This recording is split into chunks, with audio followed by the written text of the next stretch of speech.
What is up, everybody? Welcome back to another episode of the Cinema Wave Podcast here at the Culture Wave Media Network, and we are back to discuss another movie here in 2026. It is Dead Man's Wire. It is starring Bill Skarsgard, Dacre Montgomery, Cary Elwes, Colman Domingo, Mahala. A big ensemble for this movie. It's the first release from the new indie label Roque. So excited to be talking a little bit more about them and what they're going to be doing this upcoming year. But I'm going to be one of your hosts for this episode. My name is Darian Zach. I am joined this time by Zach Miller. How's it going, guys? What's up, Zach? Let's talk Dead Man's Wire. This is a movie that it played at TIFF when I was there. I didn't have a chance to see it. It didn't have a distributor at the time, but it did get winded up getting picked up by this new distributor, Roque, which has some other two movies that I did see at TIFF that I really enjoyed. One was Tuner, and another one was Poetic License, which is Maud Apatow's directorial debut. A couple other movies they got coming out in 2026. This is their first big movie, though, like their first movie that they kind of put out in theaters. Happy that it came to one of the closer theaters for me, because I originally said to you, I'm like, I don't even think this movie's playing by me, which I'm happy that Freehold, which were in New Jersey, they winded up picking it up. They had a few times in there, and I had probably about half my theater was filled for a movie that I saw in the middle of the day. Older crowd, but I was happy to see that they kind of had some good moviegoers there. And this is a movie that was directed by Gus Van Sant, who's done a number of big movies, obviously Good Will Hunting being the most prominent of them. But you had saw this movie. Did you get a screener for this, or you saw it in the city, or what? I saw it the first day it was like available for limited, right? Yeah, because for limited there was a bigger theater up by me. Yeah, okay. So I know you were really excited to cover this movie. You're excited to talk about it. It's a period piece, takes place in the 1970s, correct? Yeah, 1977. 1977. So broad thoughts, no spoilers, just to start us off. What did you think about Dead Man's Wire? Yeah, I mean, the team up I was really looking forward to. I really like crime thrillers, also set in different periods. But this genre is always just a new bag of tricks that you can walk into and come in with a fresh sense of storytelling. I'm not necessarily interested in the crime as a whole in this movie, but I think it's always just something that will surprise you. Bill is like one of the top talents of like rising stars, and I won't even say rising at this point. Like, he is a huge star now at this stage in his career, and I hope he continues to get all kinds of roles. You know, you and I were talking off camera about how he's really not outside of like villain roles, so this was an exciting role for him to be a little bit of an anti-hero and doing something for blurred justice and his own way of justice. But it's a true story. It's based off of a real thing that happened in Indianapolis in 1977, and this guy Tony he decided to make an example of this mortgage company and hold the executive's son to a shotgun hostage situation in his own apartment.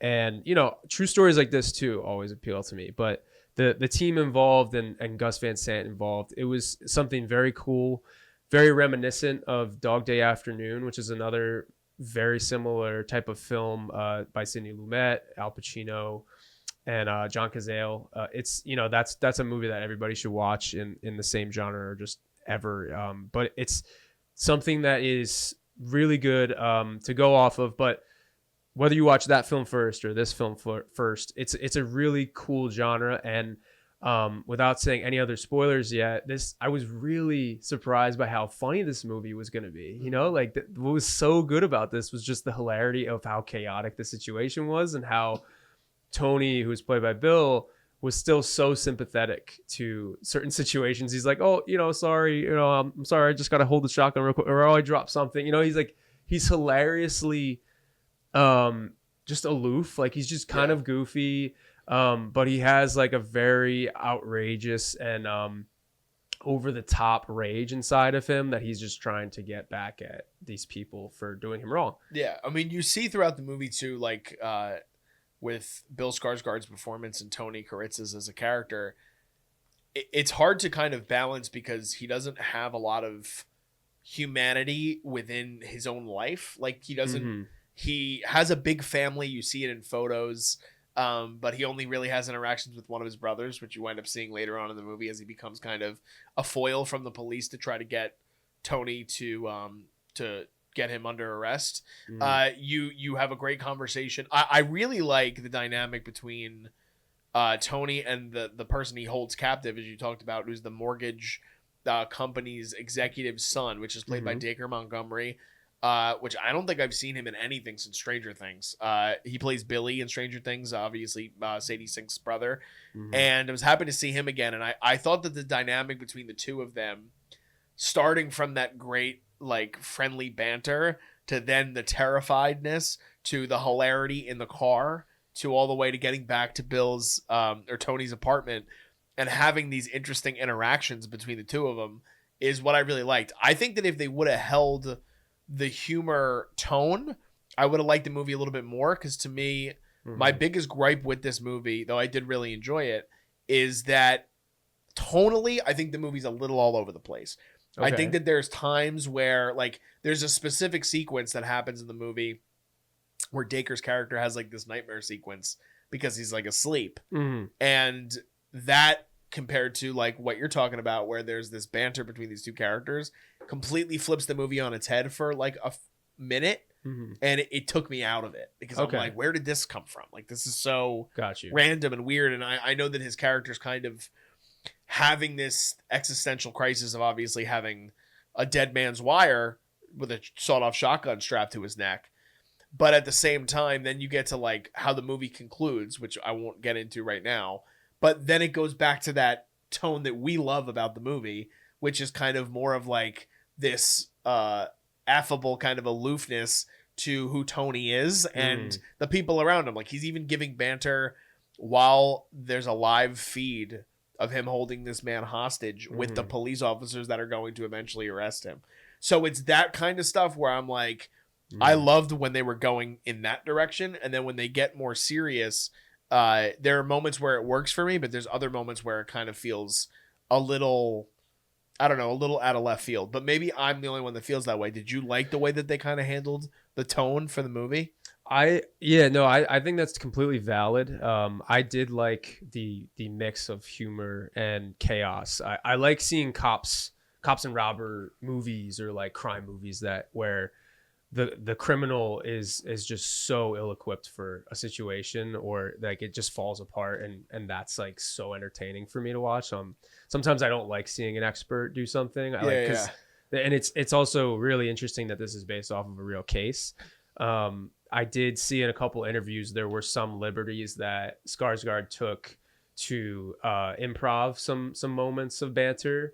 And I also saw that Gus wasn't looking for laughs while he was making it. He was actually never reading the script with a comedy in mind. But then he screened it for the audience at a first reception, and there were a lot more laughs than he anticipated. So I think there was definitely like, you know, the chaos that ensues and just like how simple things could be resolved. But like, you know, he's holding Dacre on the street with a shotgun, and then, you know, a car like goes up a snowbank or something and causes like this whole scene. Like, things like that are just unintentionally funny, but it's just like that's also like a part of like, oh, these Midwestern like wholesome people are experiencing a real life and death situation for the first time. This guy is not an experienced killer. He's not an evil person. He thought he had everything planned out, and then things are still like kind of going sour. So some of that was like definitely entertaining. I think if it was like straight up like completely serious and then the climax happens the way that it does, it could feel a little bit shortchanged by the end. But I totally understand where you're coming from, because you go into something like this with expectations, and if it doesn't meet all those expectations, it kind of does take you out of it. Yeah, like I went into this movie, first of all, Gus Van Sant is not really a comedy director, but I do think that he's one of those directors that is very much go with the flow and let things kind of happen. Yeah. And I think if you said you've read it in interviews, I believe that I think a lot of what this movie did was give those moments. Like, I can't imagine there was a lot on the cutting room floor of this movie. Probably, you know what I mean? Like, I don't think there really was, because obviously you're dealing with a true story as well. But even that moment, you just brought up a great example of when sort of Kiritsis is kind of walking Dacre's character throughout the town. He walks him out of the bank, and he's walking him in the middle of broad daylight with a shotgun strapped to his neck, walking him to what originally they're trying to get 2 blocks away to his parked car.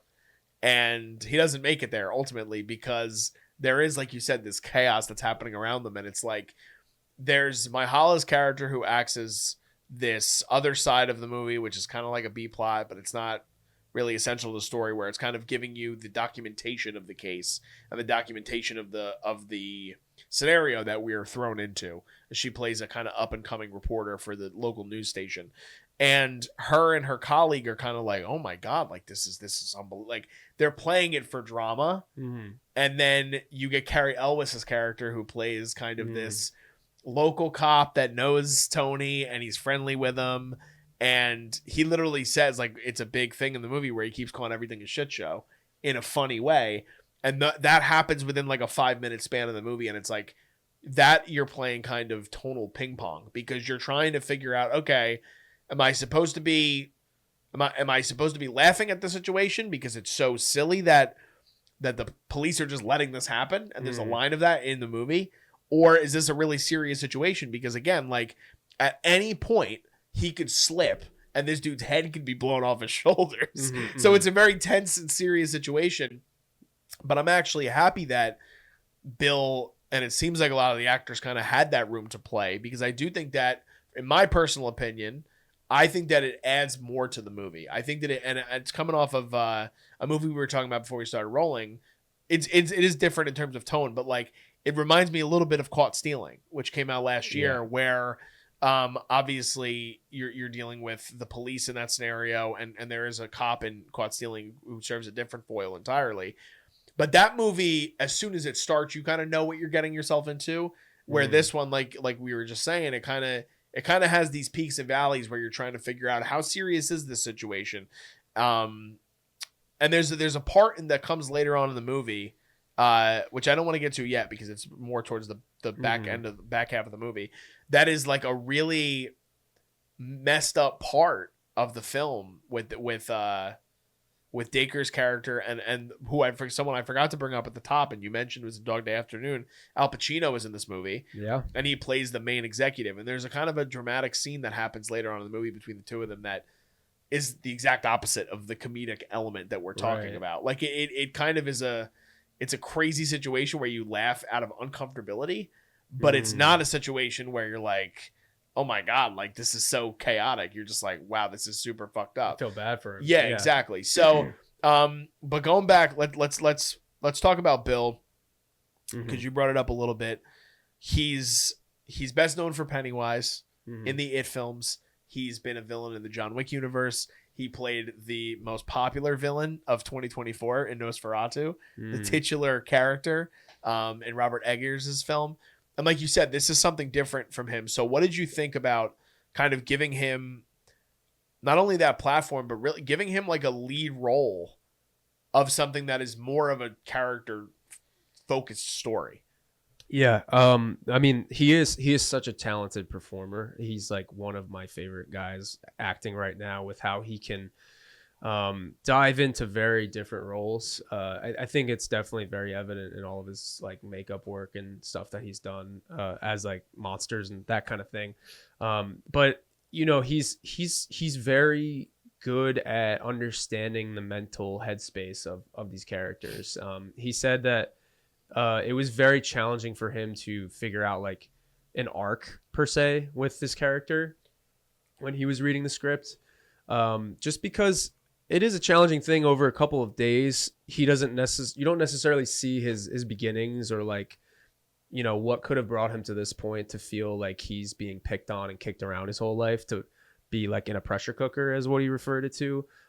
But yeah, I mean, I think Bill just like really has a good understanding with how to approach a character and get into their headspace, because I think that there is like some justification for what he's doing. I think Bill just creates a nice weight to his emotions, like through his face, and he can really carry scenes in subtlety and over the top expressions. Like he is a leading man, in my opinion.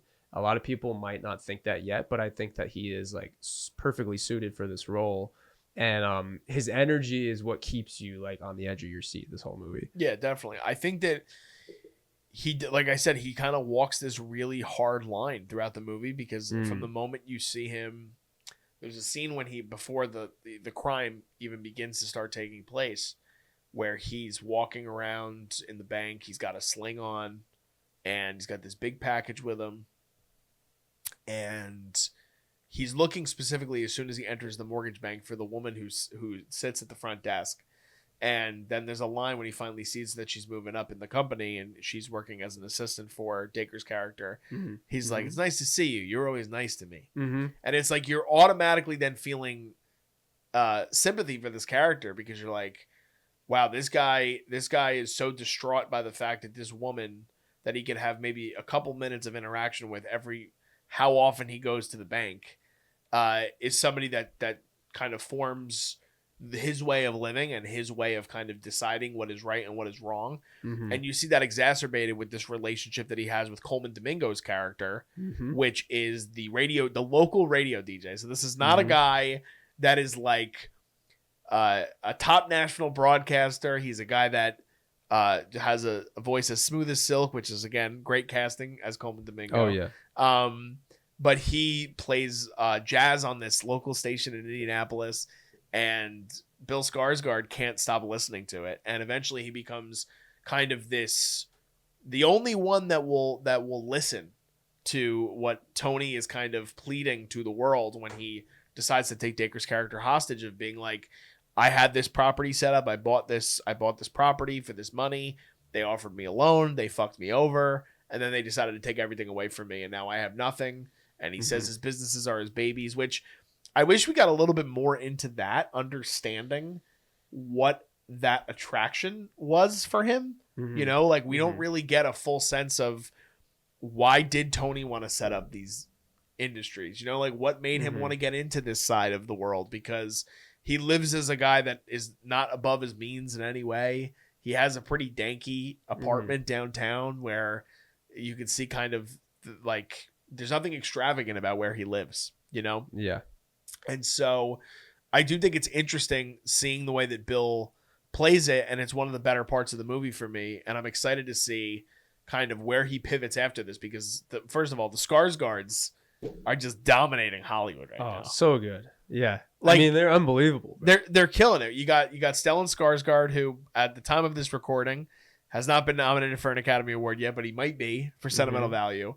Alexander Skarsgård, his star just keeps growing. Succession. He's coming on with that new movie, Pelion.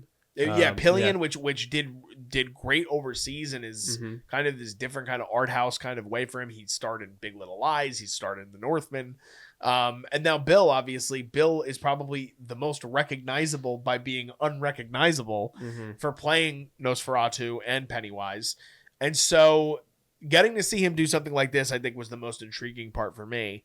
What were some things from your side that you thought that really, really worked, like things that you leaned into more versus things that you thought they could have cleaned up a little bit more for Dead Man's Wire? I want to say I really loved how they set up the 70s. I thought they didn't have to go over the top with super period elements. I was already immersed by seeing some of the radio station sets.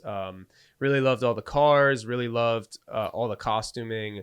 But it felt connected to the characters and all of the music, all of the different cameras that they shot onto. I did some research on those, and they're like using refurbished broadcast cameras for a lot of the news sequences. It all like felt like you were placed back in that period and as close as you could get to that if you haven't lived through it. And I really admired the routes that they went with, you know, all of the details to get to that place with just costuming and you know, all of the little things, like all of the props, like all of the little stuff that really adds up in details and sells the crime story for you even more. And then, you know, I don't think of Indianapolis a lot when I think of other cities in America. So, yeah. I mean, just imagining what Indianapolis was like at that time was really cool as well. But yeah, and then I guess things that could be worked on. Yeah, I guess you could add something a little bit more of Tony's background if you really wanted to. For this particular film, I thought it was nice that they stayed focused on the crime happening itself. and the justification can just come out in dialogue and that kind of thing. Maybe a little bit of the psych evaluation of him in the hospital afterwards. Some things like that could be diagnosed, or like how he was diagnosed, and then the title sequence. It's a true story too, but he was like released from their care after a while, and then he went back. So I thought that was hilarious. But yeah, it's just a crazy story that they brought up, but they really took care in trying to immerse you in the period. Give you a rationale of the characters, and then just like, seeing how crazy of a situation this was for a lot of people. The immersiveness, I will agree. I think they do a really great job of kind of setting the tone for that world and that that point in time. So I think, whoever, like the production designer, cinematographer, whoever came in with a lot of the ideas of the aesthetic of the movie, I think really work. I'm going to give a negative. It might be a cold take. I don't really care. You didn't care? No. What the fuck was Al Pacino doing in this movie? Oh. I love Al Pacino. This reminds me, have you ever seen a movie called The Score? Yeah. With Edward Norton, De Niro, and Marlon Brando?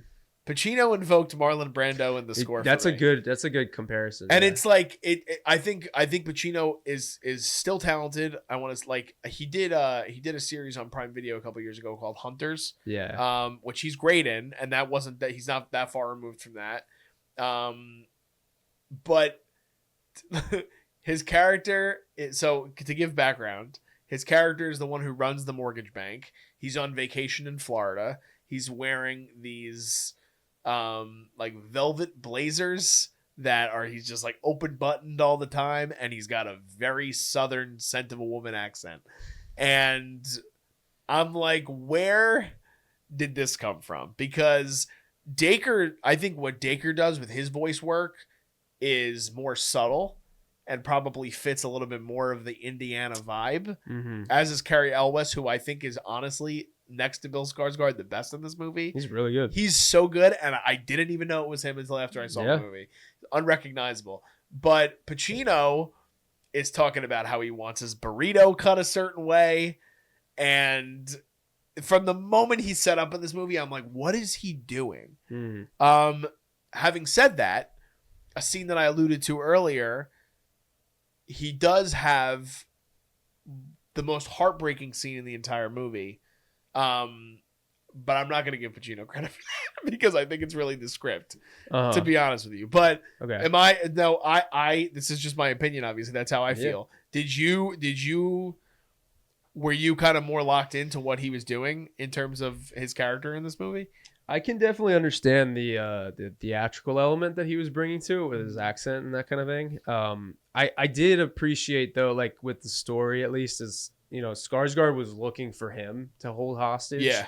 Then he's like, I'll have to settle for his son because he's out of town. So there was that adaptability, and he wanted Pacino to apologize to him for the story's sake. So I get it from a narrative perspective because, this is the man who has everything, and he can't even give Skarsgård an apology, and he doesn't even need to give him the money, but as the plot evolves. But yeah, I mean, it's hard, but it's also like Dacre, you can see, like, is not the same as his father, and you grow further sympathy for him as the movie goes on because his dad is also like an asshole to him. And then you can kind of see Bill's rationale a little bit through the father being a dickhead, and then you're like, oh man, like he really does have the wrong person for this. Like the son doesn't necessarily deserve this. I don't think he handled it correctly, but he doesn't deserve to have a shotgun tied to his head and that kind of thing. So it was good to raise, I don't even want to say it's raising the stakes. I think it's just giving a deeper look at the emotion behind the father-son relationship and how the father of a big wealthy company doesn't even care about his own son's demise if it means keeping his pride. And I think that's also a systemic commentary, is like a lot of these banks and companies can't even afford the working man the luxury of an apology or a formality. something that would be the right thing to do. And in this case, it's literally life and death. He's like, screw that. I'm not buying into that act just so my son can live. Like he at that moment, he didn't care if his son would live or die. Yeah, I'll say that scene is impactful. And there was there was an older woman that was 2 seats next to me when we get to this final part where Pacino's character finally calls up Tony and says, or I guess they call him through the police too, and says he wants to talk to his son first before he talks to Tony. And so when he talks to Dacre's character and he finally kind of says, like, what do I need to apologize for? You're the one with the gun strap, like, pointed at your head. Like, I don't need to do any of that. And then you get to that point where Tony goes, like, what if I blow your son's face off, like, right now?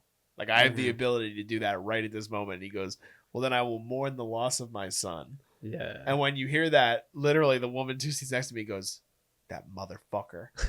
And I'm like, okay. So it's obviously it's hitting the audience the way it's supposed to, because Pacino's character is just filled with vitriol on this terrible person. Yeah. It was theatrical for me though. It was a little over the top. Pacino's but yeah, accent. Pacino a little bit. But it didn't take me out of the movie for long. Obviously, he's not in the movie for very long. And I think Colman does great work here. I don't know if I've ever really seen love Colman. I don't know if I've ever seen Colman give a bad performance. No, never. Honestly. Yeah. He's so consistent.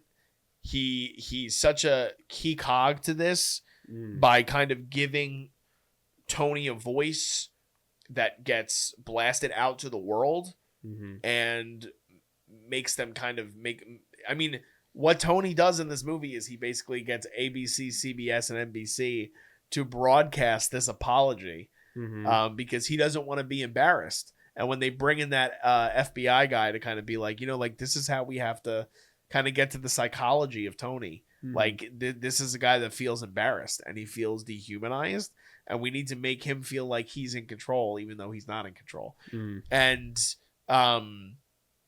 I do like the elements of that. I do like the kind of Colman Domingo foil that kind of happens throughout it, being this guy that kind of is just, doing his job every day. And he's kind of the talk of the town of Indianapolis and everybody loves him.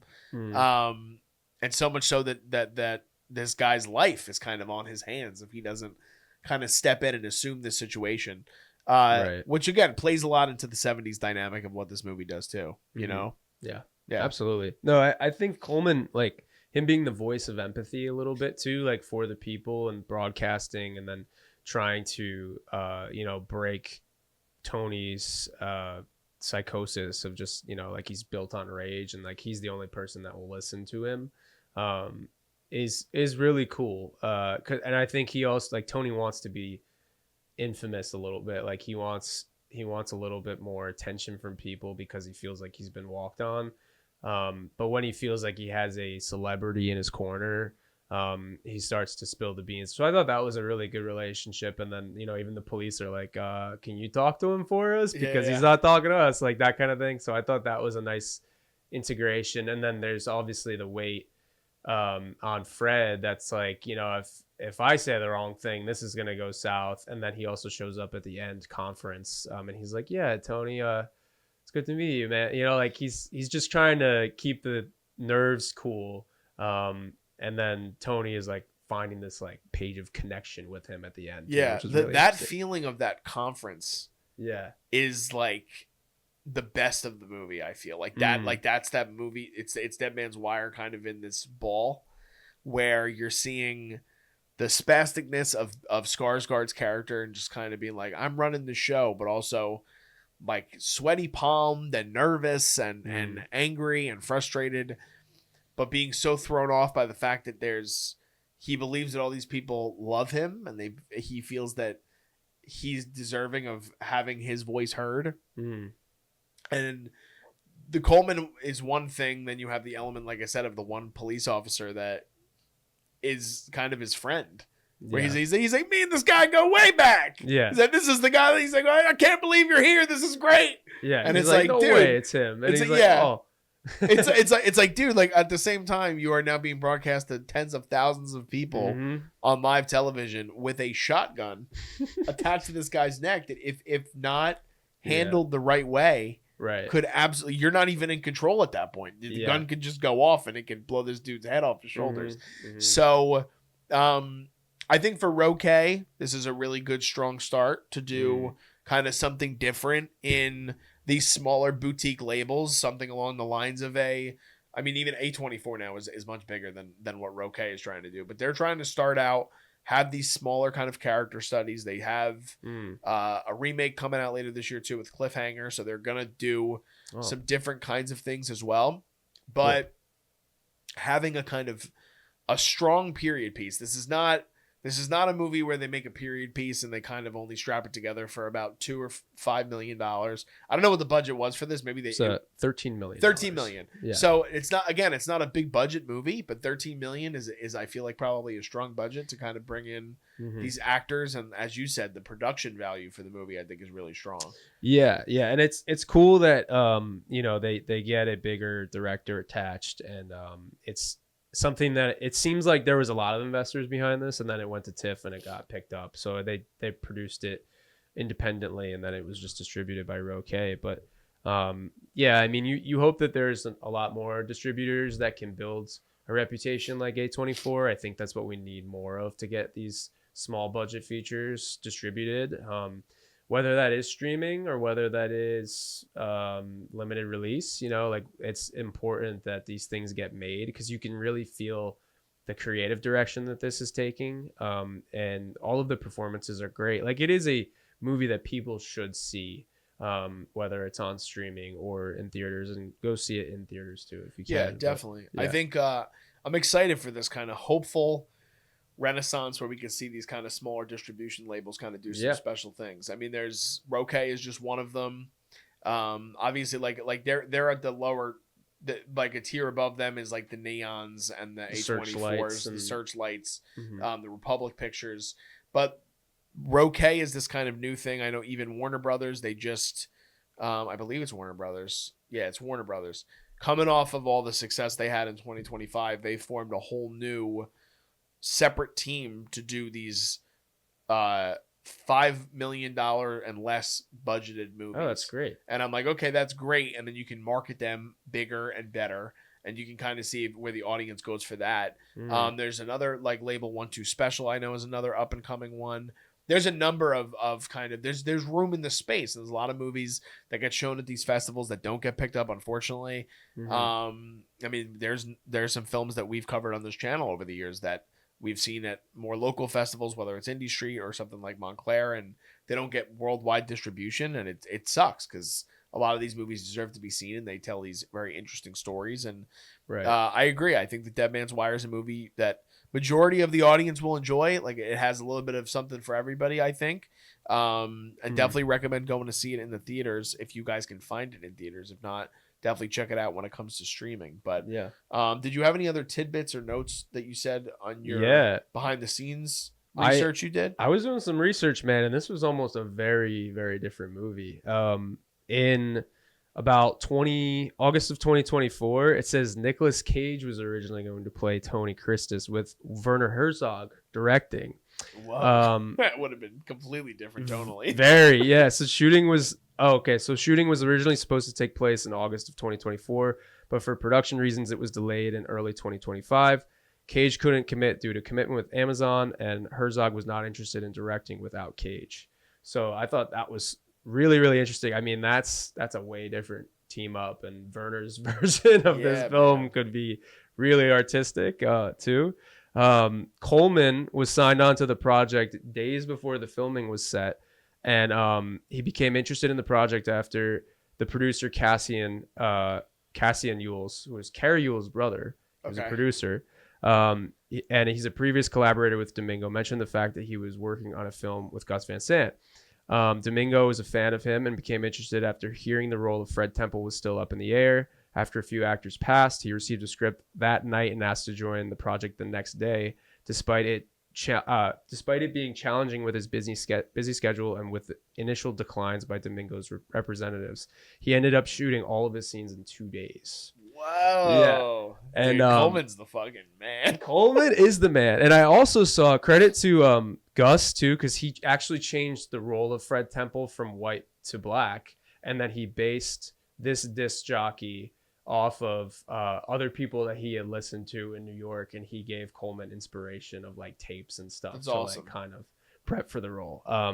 If you thought that Domingo's shooting scenes were a lot, Pacino did all of his stuff in one day, which was really interesting. Yeah. And maybe that's also I'll kind say of that. the part, You see the influence though. So like I'll say Yeah. this. I mean, Gus obviously is a very touted director who's done a number of things. He's an Oscar nominated screenwriter director. The producers and the screenwriter on this movie, like I feel like the reason Pacino comes in is probably akin to the fact that this movie is almost a tribute to Dog Day Afternoon in some way, shape, or form. He apparently got introduced through Cassian and an investor for the film. They knew Gus Van Sant. They had a mutual connection, so they introduced the two. But I'm sure that could have been. But I'm saying, like, at least in terms of getting someone like Pacino to come and be like, "Hey, like this would be cool," because it's like you doing a movie similar to Dog Day now, like again, like 60 years down the road, like and do something different with it. Colman, again, I mean, dude, Colman does a lot in those 2 days of filming, so. Yeah. Shout out to him for doing it. I think again, I think that it's a very inspired movie. It's a movie that clearly they had a real vision for what they wanted to do. And it sounds like they ended up getting the best version of what they could have had. Yeah, absolutely. Nicolas Cage doing this would have been a trip. Would have been like movie. Long legs, but with, a regular. I feel like his character would have been even more. I don't know if it would have been a very good movie, to be honest with you. I think that I don't know tonally what it would have been like, because Werner doing it would have really thrown it in a very different direction. Oh yeah. There's also a couple more things. Cassian Elwes, who's Cary Elwes' brother, after the Nick Cage and Werner got mixed up, he actually ran into Gus in a cafe and was like, "You should do this movie. Like, I have this movie in the chamber and you should do this." So that was basically his like cafe pitch to him, and Gus was very interested by it. And then they also casted Cary Elwes because of his brother. But then, so flash forward to the fall of 2024, they get Skarsgård involved, and Skarsgård loves the script. He's like, "When do you want to shoot it?" And then Gus is like, in a month, like, "I want to shoot this." And then Skarsgård's like, "Okay, I've never had that quick of a turnaround." This is just from an interview that I watched too. But they shot this in 19 days. So think about like the math between all that, and like Kentucky, some in Indianapolis. Skarsgård's apartment stuff was all within about 4 days of shooting. And like I was saying too, Gus wasn't even looking for laughs like while he was doing it, but there was like a lot of comedy in it that he didn't even think of. But they were also looking at, for reference, the DP Arnaud Potier was looking at films like Clute with Donald Sutherland in the 70s. Gus Van Sant was looking at photos from William Eggleston in the 70s and still looking at the colors involved with those and the grittiness that was involved. And then, so the thing with the cameras too, the broadcast cameras, that was like kind of my favorite part, was like integrating the broadcast stuff. They were shooting most of the movie on an FX3 on a lot of 50 mil glass, on like Leica glass. And then they also used a Venice 2. These are newer digital cameras. They decided that shooting film was too expensive. But for the broadcast cameras, the DP found a place that refurbished broadcast Ikigame cameras, which are these like 70s like huge box things, and then they just dressed them up a little bit with wires, but they actually wanted the actors to operate them like while they were shooting the scene too. So they had like 2 or 3 regular cinema cameras and then like 2 or 3 broadcast cameras going at sometimes during the outside stuff. So it was really cool, and it was very involved. But I feel like you can make a movie about the making of this movie. Yeah, right? There's a lot there. Thank you for all that. That's great research. I always love doing that stuff. Yeah, no, definitely. At this point though, I feel like we've pretty much covered everything with the movie, so we can get to scores. Do you want to start, or you want me to go? Yeah, sure. I'll give a higher score. I think I know generally where you might be at, but I think I was gonna give this movie a 9 for me.